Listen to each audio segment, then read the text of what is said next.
Autorité du croyant, épisode 20, dernier épisode. Nous y sommes. Le dernier épisode. Le point culminant d'un voyage spirituel où chaque vérité a bâti en toi la conscience d'un héritier du royaume. Tu as appris que tu n'es pas un simple croyant.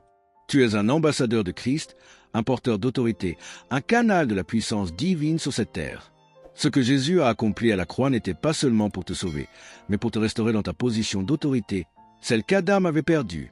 Et maintenant, Dieu t'appelle à ne plus seulement connaître cette autorité, mais à la vivre pleinement, à ne plus la déclarer timidement, mais à la manifester avec assurance. Car l'autorité du croyant n'est pas un message à entendre, c'est une vie à incarner. Tu as été créé pour régner avec Christ. Les ténèbres le savent. Le ciel le reconnaît. Alors il est temps de marcher comme un fils du roi, de parler comme un héritier du royaume et de te lever comme un conquérant spirituel. Ce dernier épisode n'est pas une fin, c'est un commencement. Le commencement d'une vie où tu ne subis plus, mais où tu exerces pleinement l'autorité du croyant, celle qui fait trembler l'enfer et libère la gloire de Dieu sur la terre. Chers frères et sœurs, chers amis de l'Esprit Vivant TV, nous vous disons merci. Chaque enseignement, chaque vidéo, chaque témoignage diffusé sur cette chaîne est rendu possible par vos dons, vos super remerciements et vos souscriptions. Si le Seigneur met dans votre cœur de soutenir cette œuvre, vous pouvez le faire directement ici sur YouTube, à travers les super thanks, les super chats ou les dons via les moyens mis à disposition. Chaque geste compte. Merci à tous ceux qui participent déjà à cette vision. Que Dieu vous bénisse abondamment. Ensemble, faisons grandir l'Esprit Vivant TV, avec gratitude et amour en Christ. Continuons. 1. Pourquoi nous ne pouvons pas contrôler les autres? Bienvenue sur Esprit Vivant, la chaîne dédiée à la vérité de l'Évangile. Aujourd'hui marque la fin de ma 4e semaine d'enseignement sur l'autorité du croyant. Vous savez, j'ai abordé de nombreux sujets. J'ai traité tellement de choses que je ne peux même pas revenir en arrière et les résumer. Mais permettez-moi de dire que l'une des choses que j'expliquais est que oui, nous avons du pouvoir et de l'autorité, mais nous n'avons pas d'autorité sur les autres. Et vous ne pouvez pas simplement prier et faire en sorte que les autres fassent ce que vous voulez qu'ils fassent, ou ce que vous croyez que Dieu veut qu'ils fassent.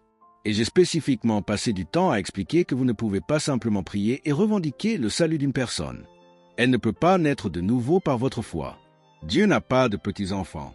Chaque personne doit avoir sa propre relation personnelle avec Dieu. Et donc, cela laisse certaines personnes désemparées parce que, de la façon dont elles ont prié, elles prient simplement et elles croient que Dieu va sauver ces personnes, et elles ne font rien. Elles ne partagent pas la parole. Elles ne prient pas pour que des ouvriers croisent leur chemin ou quoi que ce soit. Et donc, j'ai peut-être déstabilisé certaines personnes qui ont simplement prié et demandé à Dieu de sauver un être cher ou autre, mais elles ne savent pas quoi faire. Alors, ce que je veux faire dans l'émission d'aujourd'hui est simplement de démontrer et de vous montrer comment cette autorité du croyant fonctionne spécifiquement dans l'intercession pour les autres, où vous pourriez également l'appliquer à une plus grande échelle lorsque vous priez pour une nation ou pour n'importe quoi. Ainsi, la toute première chose que je fais lorsque j'intercède pour les autres est qu'au lieu d'aller vers Dieu comme si le problème était de sa faute, et « Dieu, pourquoi n'as-tu pas sauvé cette personne? Comment se fait-il que tu n'aies pas changé cette nation ?» Et au lieu d'approcher Dieu comme cela, je me rappelle simplement dans la prière que Dieu ne veut pas qu'aucun ne périsse. Permettez-moi de vous lire ceci dans 2 Pierre, chapitre 3, verset 9.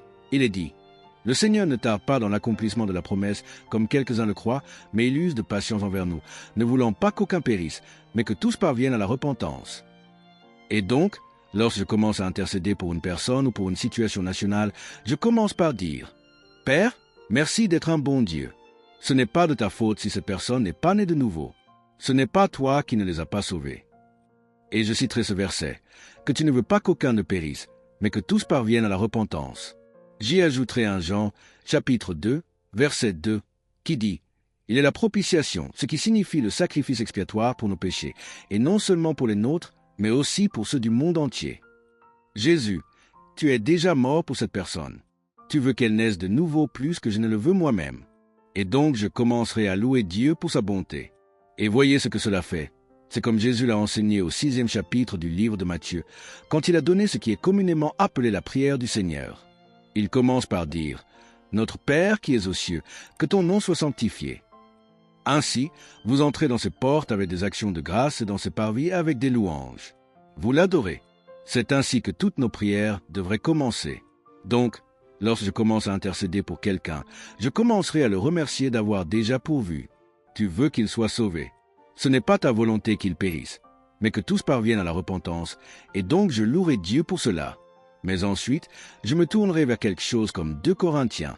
Il est dit dans 2 Corinthiens, chapitre 4, verset 4. Pour les incrédules dont le Dieu de ce siècle a aveuglé l'intelligence, afin qu'ils ne voient pas briller la lumière de l'évangile de la gloire de Christ, qui est l'image de Dieu. Donc, cela signifie que Satan aveugle spécifiquement l'esprit de ceux qui ne croient pas afin que la lumière de l'évangile ne brille pas sur eux. Ainsi, lorsque vous priez pour un individu ou lorsque vous priez pour qu'une nation, une communauté change et voit les choses se produire, il y a une opposition démoniaque. Il y a de la cécité. Et j'ai mentionné des choses comme celle-ci plus tôt. Oui, vous priez et vous réprimandez cette cécité, mais en même temps, vous sortez et proclamez la vérité et contrez les mensonges et la tromperie que Satan utilise pour provoquer cette cécité. Il ne s'agit pas simplement de prier dans votre placard et de le faire. Vous priez, vous réprimandez la cécité spirituelle, mais ensuite vous faites aussi quelque chose pour apporter la vérité à ces gens. Parce que Jésus a dit dans Jean, chapitre 8, verset 32, « Vous connaîtrez la vérité, et la vérité vous affranchira. » C'est seulement la vérité que vous connaissez qui vous affranchit. Donc, lorsque vous commencez à intercéder pour un individu ou pour une communauté, vous devez faire face à la cécité qui les empêche de comprendre. Une personne ne peut pas venir au Seigneur seul. Il faut être attiré par le Saint-Esprit. Jésus a dit dans Jean, chapitre 6, verset 44, « Nul ne peut venir à moi si le Père qui m'a envoyé ne l'attire. » Les gens ne cherchent pas Dieu d'eux-mêmes. Si une personne cherche Dieu, c'est parce que Dieu l'attire et qu'elle y répond. Mais de nous-mêmes, notre nature humaine déchue, personne ne cherche Dieu d'elle-même. Il y a une cécité qui pèse sur notre cœur dans le naturel. Et donc, lorsque vous commencez à intercéder pour un individu ou pour une communauté ou pour une nation, vous devez avant tout louer Dieu pour sa volonté que personne ne périsse. C'est sa volonté que chaque personne naisse de nouveau, mais ils ont un choix. Ensuite, vous devez commencer à traiter avec la cécité et la tromperie démoniaque. Chers frères et sœurs, chers amis de l'Esprit Vivant TV, nous vous disons merci. Chaque enseignement, chaque vidéo, chaque témoignage diffusé sur cette chaîne est rendu possible par vos dons, vos super remerciements et vos souscriptions. Si le Seigneur met dans votre cœur de soutenir cette œuvre, vous pouvez le faire directement ici sur YouTube, à travers les super thanks, les super chats ou les dons via les moyens mis à disposition. Chaque geste compte. Merci à tous ceux qui participent déjà à cette vision. Que Dieu vous bénisse abondamment. Ensemble, faisons grandir l'Esprit Vivant TV, avec gratitude et amour en Christ. Continuons. 2. Vaincre la cécité spirituelle. Parfois, je visitais des gens au déjeuner aujourd'hui, et ils me racontaient comment ils avaient été élevés dans une école chrétienne très stricte et religieuse. Mais c'était tellement oppressant que chaque personne qu'ils connaissent qui est allée à cette école chrétienne s'est rebellée pendant son adolescence parce que c'était de la religion. Ils se rebellaient contre la religion et contre tout le gâchis qui avait été fait. Et donc, cela peut provenir de la religion. Cela peut provenir de multiples choses différentes. Mais quoi qu'il en soit, Satan a endurci leur cœur et les a aveuglés. Et donc vous devez prier et gérer cela et réprimander cette cécité. Mais ensuite, vous devez aussi leur apporter la vérité. Matthieu, chapitre 9, verset 38, Jésus nous a dit que la moisson est grande et les champs sont blancs pour la moisson, mais les ouvriers sont peu nombreux. Alors il a dit, priez donc le maître de la moisson d'envoyer des ouvriers dans sa moisson. Alors oui, vous louez Dieu de vouloir qu'il naisse de nouveau et vous commencez à savoir que vous êtes là en accord avec Dieu. Vous priez contre la cécité, la tromperie démoniaque qui a aveuglé leur esprit afin qu'ils ne puissent pas voir la lumière glorieuse de l'évangile du Christ. Mais ensuite, vous priez pour que des ouvriers croisent leur chemin. Et je crois personnellement que vous ne remplacez pas simplement quelqu'un d'autre en priant pour que quelqu'un d'autre croise leur chemin si vous pouvez les servir vous-même. Si cela est possible, vous devez donner des pieds à vos prières. Donc, si vous priez pour quelqu'un et priez pour que la vérité lui parvienne, alors vous vous offrez comme un serviteur, comme un messager, et dites, « Dieu, donne-moi des opportunités de leur parler. Donne-moi la sagesse de savoir quoi dire, comment le dire, quand le dire, et des choses comme ça. » Si, pour une raison quelconque, ils ne vous écoutent pas, et j'ai eu des situations comme celle-ci où j'ai parlé jusqu'à en perdre mon souffle et la personne ne va tout simplement pas m'écouter. Mais alors je prierai pour que Dieu envoie des ouvriers sur leur chemin, et vous pouvez le faire. Vous pourriez prier pour ce programme télévisé, priez pour qu'il commence à écouter des programmes chrétiens à la télévision ou à la radio, ou qu'une personne qui est un croyant déménage là où il travaille et commence à croiser leur chemin. Des gens sont déjà venus me voir pour me demander de prier pour quelqu'un, et je passe par ces mêmes choses que je vous raconte. Et j'ai été conduit à prier. Ils ont dit qu'ils étaient juste dans un bar ce soir-là, et j'ai en fait prié et dit, « Dieu, envoie un croyant dans ce bar, non pas pour se saouler, non pas pour participer, mais pour y aller et pour contrer ces choses. Et nous avons effectivement eu un témoignage en retour que la personne pour laquelle il priait a vu un croyant entrer dans le bar et commencer à lui témoigner. Amen. Donc, d'une manière ou d'une autre, Dieu devra leur faire parvenir la vérité. 1 Pierre, chapitre 1, verset 23, dit « Étant nés de nouveau, non d'une semence corruptible, mais d'une incorruptible, par la parole de Dieu, qui vit et demeure éternellement. » Il appelle la parole de Dieu une semence, comme un spermatozoïde. La façon dont les enfants naissent de nouveau est par l'ensemencement d'un spermatozoïde. Et de la même manière, la parole de Dieu est le spermatozoïde, la semence de Dieu, et c'est ainsi que les gens naissent de nouveau. Ils ne sont pas nés de nouveau par une naissance virginale. Cela ne vient pas de la cigogne. Vous devez planter la semence de la parole de Dieu. Donc, d'une manière ou d'une autre, quelqu'un devra apporter la parole de Dieu à ces gens. Donc vous priez pour que des ouvriers croisent leur chemin. Vous priez pour que quelqu'un sème la semence en eux. Et cela est essentiel. Et vous pouvez aussi prier pour que Dieu leur rappelle des semences qui ont déjà été semées. Par exemple, dans Jean, chapitre 14, verset 26, « Mais le Consolateur, qui est le Saint-Esprit, que le Père enverra en mon nom, vous enseignera toutes choses et vous rappellera tout ce que je vous ai dit. » Donc, juste là, l'un des ministères du Saint-Esprit est de nous rappeler les choses qui nous ont été dites. Donc, j'ai aussi prié pour d'autres personnes. Et si elles n'écoutent pas Dieu, si elles essaient d'éviter Dieu, elles ne vont pas à l'église, elles ne restent pas avec des croyants, eh bien alors vous pourriez prier pour que Dieu leur rappelle des choses qu'elles ont déjà entendues. Chers frères et sœurs, chers amis de l'Esprit Vivant TV, nous vous disons merci. Chaque enseignement, chaque vidéo, chaque témoignage diffusé sur cette chaîne est rendu possible par vos dons, vos super remerciements et vos souscriptions. Si le Seigneur met dans votre cœur de soutenir cette œuvre, vous pouvez le faire directement ici sur YouTube, à travers les super thanks, les super chats ou les dons via les moyens mis à disposition. Chaque geste compte. Merci à tous ceux qui participent déjà à cette vision. Que Dieu vous bénisse abondamment. Ensemble, faisons grandir l'Esprit Vivant TV, avec gratitude et amour en Christ. Continuons. 3. Le rôle de la prière, des ouvriers et du Saint-Esprit. La plupart des êtres humains ont un jour entendu Dieu leur parler et les amener à un carrefour de décision. Il est possible qu'ils aient fait le mauvais choix, mais néanmoins, la plupart des gens, permettez-moi de reformuler. Chaque personne a entendu Dieu lui parler. C'est ce que dit Romains, chapitre 1, verset 18. Parfois, certains l'ont tellement nié qu'ils ne le croient plus, mais la vérité est que Dieu s'est révélé du ciel contre toute impiété et toute injustice des hommes, car ce qui peut être connu de Dieu manifeste en eux. Dieu le leur a déclaré, même sa puissance éternelle et sa divinité, de sorte qu'ils sont sans excuse. Ainsi, Dieu a parlé à tous, et vous pouvez prier pour que le Saint-Esprit leur ramène en mémoire ce qu'il leur a déjà dit. J'ai personnellement un témoignage à ce sujet. J'ai entendu un homme raconter une fois qu'il était en prison. Je ne me souviens plus des détails ni de la raison de sa détention. Mais en prison, seul dans sa cellule, loin de toute présence, soudain, il s'est souvenu de Jean, chapitre 3, verset 16. « Car Dieu a tant aimé le monde qu'il a donné son Fils unique, afin que quiconque croit en lui ne périsse point, mais qu'il ait la vie éternelle. » Je suppose qu'il avait probablement entendu cela enfant, peut-être à l'église. Mais il connaissait cette écriture. Et en prison, des dizaines d'années, peut-être des décennies après l'avoir entendu, Dieu lui a ramené cette écriture en mémoire, et il est né de nouveau par la semence incorruptible de la parole de Dieu. Donc, vous louez Dieu de vouloir leur salut, et vous commencez en accord avec lui. Vous liez les puissances démoniaques qui ont aveuglé leurs yeux. Vous envoyez des ouvriers sur leur chemin qui leur apporteront la parole.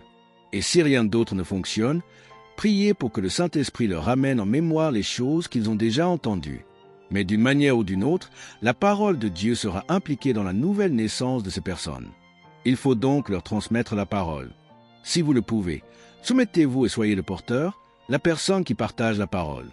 Si vous ne le pouvez pas à cause de la distance, ou si cette personne vous a rejeté, ou pour toute autre raison, priez pour que Dieu envoie d'autres ouvriers sur son chemin, ou qu'il lui ramène en mémoire ce qu'il lui a déjà dit. Ce sont là des actions puissantes.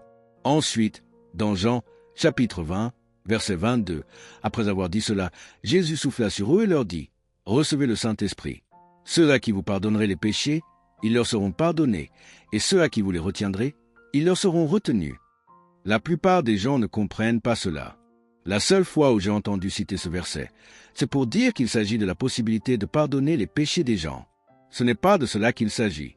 Personne ne peut pardonner les péchés d'une personne, sauf Dieu. Vous ne pouvez pas faire en sorte qu'une personne naisse de nouveau par votre seule foi. Vous ne pouvez pas pardonner leurs péchés à la place de Dieu.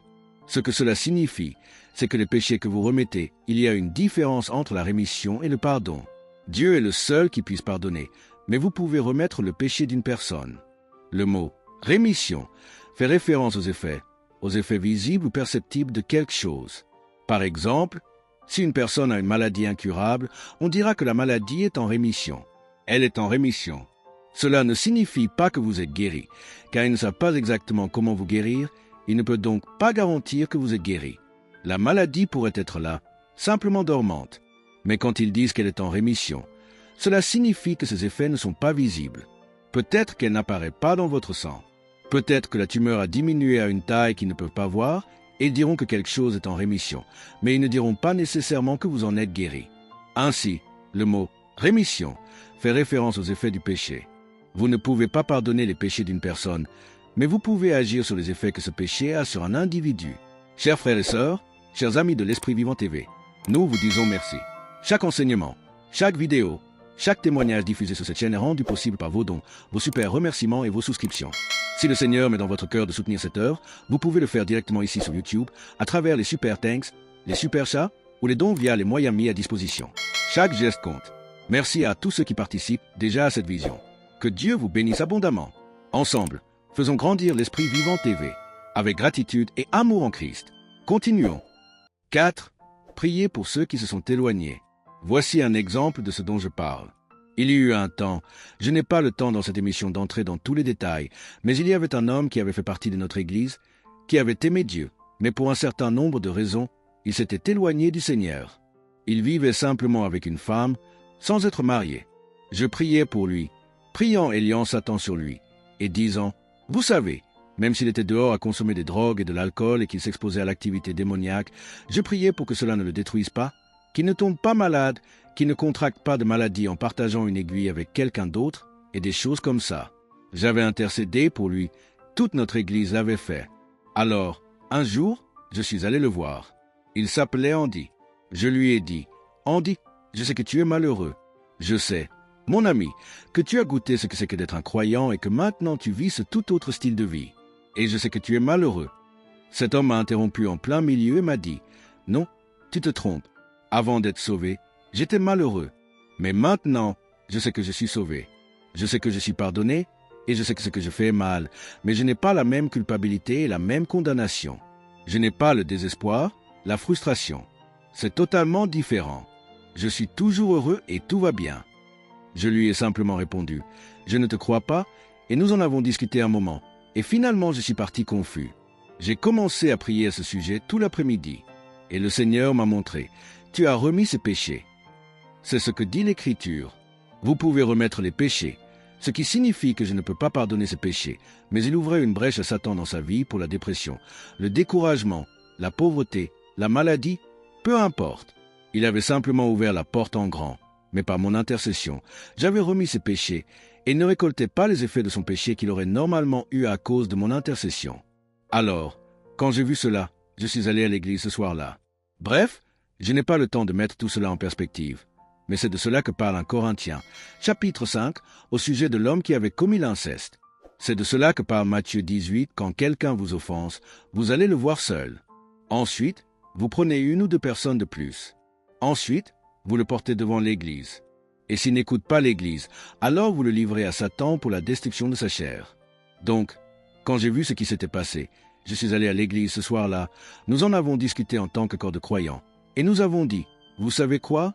Il profite de notre intercession pour lui sans réaliser que son péché lui coûte cher. Et donc, nous allons cesser de prier pour lui et de remettre ses péchés. Et cette nuit-là, nous ne l'avons pas maudit. Nous n'avons pas prié pour qu'il ait de graves problèmes, mais nous avons simplement dit, nous retirons notre intercession parce qu'il l'utilise comme excuse pour vivre dans ce péché sans les conséquences. Et c'est ce que nous avons fait cette nuit-là. Saviez-vous que le lendemain matin, à 8 heures, cet homme frappait à ma porte et il a dit, « Qu'avez-vous fait hier soir ?» Et j'ai dit, « Que veux-tu dire ?»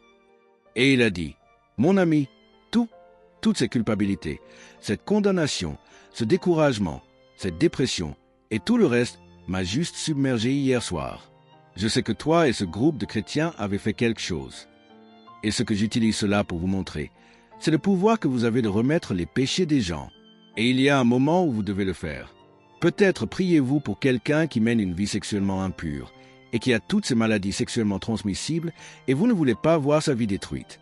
Vous ne voulez pas les voir contracter le sida ou autre chose, et donc vous priez pour leur salut, faisant toutes ces choses dont nous parlons. En priant, vous pouvez remettre leurs péchés et dire « Même si c'est qu'ils ont donné prise au diable et qu'il aimerait voler, tuer et détruire, je réprimande ces maladies sexuellement transmissibles qu'ils pourraient contracter. » S'ils prennent des drogues, vous pourriez dire « Je crois qu'ils ne feront pas d'overdose. » S'ils sont déprimés, je crois que cette dépression est brisée sur eux. Vous ne pouvez pas pardonner leurs péchés. Mais vous pouvez agir sur les effets que le péché aurait sur eux afin qu'ils gardent leur cœur sensible et ouvert au Seigneur, afin qu'ils puissent recevoir votre intercession. Voilà donc des façons de prendre votre autorité en tant que croyant et de prier. Et lorsque vous liez cette puissance démoniaque qui a aveuglé leurs yeux, je crois qu'une illumination leur viendra. Mais saviez-vous que ce n'est pas le genre de choses que vous priez une seule fois en croyant que vous l'avez obtenu? Car même si vous avez prié et cru avoir reçu lorsque vous avez prié, et que vous croyez que Dieu leur parle, ils ont le droit de refuser. Et ainsi, ils peuvent refuser cette conviction. Soudain, leur aveuglement disparaît. Ce brouillard, cette brume qui les a aveuglés à la vérité est partie et ils commencent à penser clairement. Mais ils pensent « Oh, je ne veux pas ça » et ils vont prendre une autre dose de drogue, ils vont se saouler et ils le nient. Eh bien, vous devez prier à nouveau cette prière, car votre prière a fonctionné, mais ils l'ont ensuite rejetée et vous devez donc prier à nouveau. Et c'est ainsi que vous intercédez et utilisez votre autorité. Vous n'ignorez pas que l'autre personne a le choix. Vous ne restez pas assis à commander qu'ils reçoivent et soient sauvés ou qu'ils reçoivent leur délivrance ou quelque chose par votre prière. Mais vous pouvez les affecter par votre intercession. Et vous priez pour que des ouvriers passent sur leur chemin. Vous priez pour que Dieu leur ramène des choses en mémoire. Vous remettez les péchés afin que Satan ne puisse pas les tuer avant qu'ils ne puissent se repentir et arranger les choses. Et il existe des façons d'utiliser cette autorité, mais vous ne l'utilisez pas dans un vide, indépendamment de ce que cette personne croit. Je vous le dis, si vous avez compris cela aujourd'hui, cela pourrait vraiment vous aider. Chers frères et sœurs, chers amis de l'Esprit Vivant TV, nous vous disons merci. Chaque enseignement, chaque vidéo, chaque témoignage diffusé sur cette chaîne est rendu possible par vos dons, vos super remerciements et vos souscriptions. Si le Seigneur met dans votre cœur de soutenir cette œuvre, vous pouvez le faire directement ici sur YouTube, à travers les super thanks, les super chats ou les dons via les moyens mis à disposition. Chaque geste compte. Merci à tous ceux qui participent déjà à cette vision. Que Dieu vous bénisse abondamment. Ensemble, faisons grandir l'Esprit Vivant TV, avec gratitude et amour en Christ. Continuons. Bien-aimé, tu as été créé pour régner, non pour subir. En Christ, tu n'es pas une victime des circonstances. Tu es un ambassadeur du royaume de Dieu, revêtu d'une autorité spirituelle que rien ne peut ébranler. L'autorité du croyant n'est pas une simple idée religieuse, c'est une réalité puissante qui change la manière dont tu pries, dont tu parles et dont tu affrontes les défis de la vie. Souviens-toi, tant que tu ignores ton autorité, l'ennemi la dominera à ta place. Mais dès l'instant où tu la connais et que tu l'exerces, tout l'enfer tremble, car tu deviens conscient de ta position en Christ. Alors marche dans cette vérité.